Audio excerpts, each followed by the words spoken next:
1960년대 우주와 외계인에 관한 호기심이 가득했던 시절, 미국에선 혹시나 외계인과 만나게 되었을 때 최소한의 의사소통을 위해 한 가지 실험을 기획했습니다.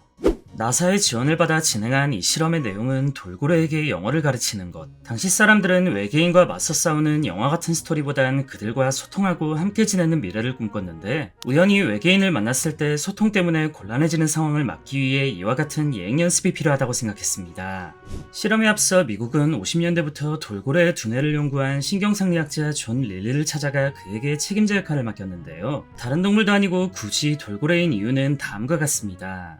첫 번째로, 돌고래라는 동물은 기본적으로 거울에 비친 자신의 모습을 인식하는 극소수의 동물 중 하나로, 당시 사람들은 돌고래를 지구에 사는 지적 생명체라고 여겼으며, 두 번째로는 인간 못지않게 커다란 두뇌와 대뇌피질이 발달한 점, 무엇보다 이들끼리 돌고래어를 사용하여 소통하고 있다고 믿었기 때문입니다. 지금 기준으로 봐도 경이로운 돌고래의 지능은 수십 년 전 이때 사람들에겐 가히 충격적인 수준이었고, 흡사 외계인과 같은 수준이라고 믿기에 충분했었는데요. 돌고래에게 영어를 가르치고 돌고래어를 잘만 분석한다면 인간과 의사소통 또한 문제가 없다고 당시 과학자들은 생각했습니다.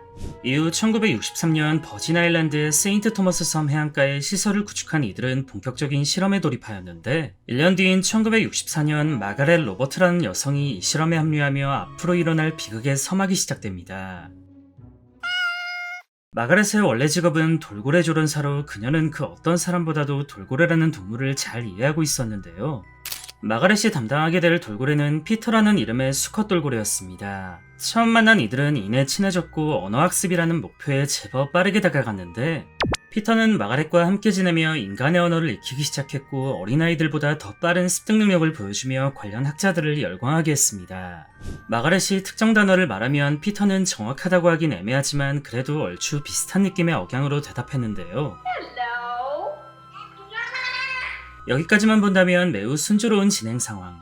하지만 실상은 조금 달랐습니다. 마가렛의 말을 듣고 비슷하게 따라하려는 건 맞지만 피터는 그 단어의 의미까지 이해하진 못했는데, 시간이 아무리 지나도 더 이상 실험은 진전이 없었고, 이를 지시했던 사람들과 지원을 하던 나사마저 점점 실망하기 시작했습니다. 그리고 더 혼란스러운 건 피터의 갑작스러운 돌발 행동이었는데요. 어느 순간부터 피터는 마가렛을 인간이나 동료가 아닌 이성으로 느끼며 사랑하고 있었습니다. 피터는 마가렛의 무릎과 손 등에 자신의 온몸을 비비며 스킨십을 시도했고, 전문가였던 마가렛은 이 행동이 단순히 애교가 아닌 성적 행동임을 단번에 알아챘는데, 더 이상 진전이 없어 윗사람들의 눈치를 봤던 마가렛의 입장에선 피터의 이 돌발 행동을 저지할 수가 없었습니다. 만에 하나 피터의 행동을 제지하거나 거절한다면 지금껏 쌓은 유대감이 무너지는 것은 물론 실험 자체를 망칠 수도 있다고 여긴 것인데요. 어느덧 피터의 욕구를 해결해주는 것은 교육 시간의 일부가 되어 있었고, 시간이 더 지날수록 피터는 마가렛을 더더욱 사랑하고 있었습니다. 그리고 이들의 사랑과 본래 목적이었던 언어학습은 끝내 파국을 맞이하게 되는데, 엄청난 투자가 들어갔음에도 더 이상의 진전이 없자 과학자들은 돌고래에게 항정신성 약물을 주입하는 막장 행동을 해버립니다. 당연히 마가렛을 포함한 여러 사람들이 이를 말렸지만 막을 힘이 없었는데요. 약물로 인한 눈에 띄는 성과는 없었고, 되려 이 사건이 도화선이 되어 돌고래와 인간의 이성적인 사랑과 약물 투여 등 온갖 좋지 않은 구설수만 세상에 공개돼 버렸습니다. 사건이 알려지자 사람들의 반응은 분노와 충격의 연속. 결국 이 실험은 그 어떤 긍정적인 결과도 내지 못한 채 심한 질타만 받고 중단되었는데, 실험 중단의 여파로 마가렛은 실험실을 떠나 피터와 헤어지게 되었고, 쓸모가 없어진 피터 또한 햇볕이 들지 않는 허름한 콘크리트 수조가 있는 곳으로 이송되었습니다.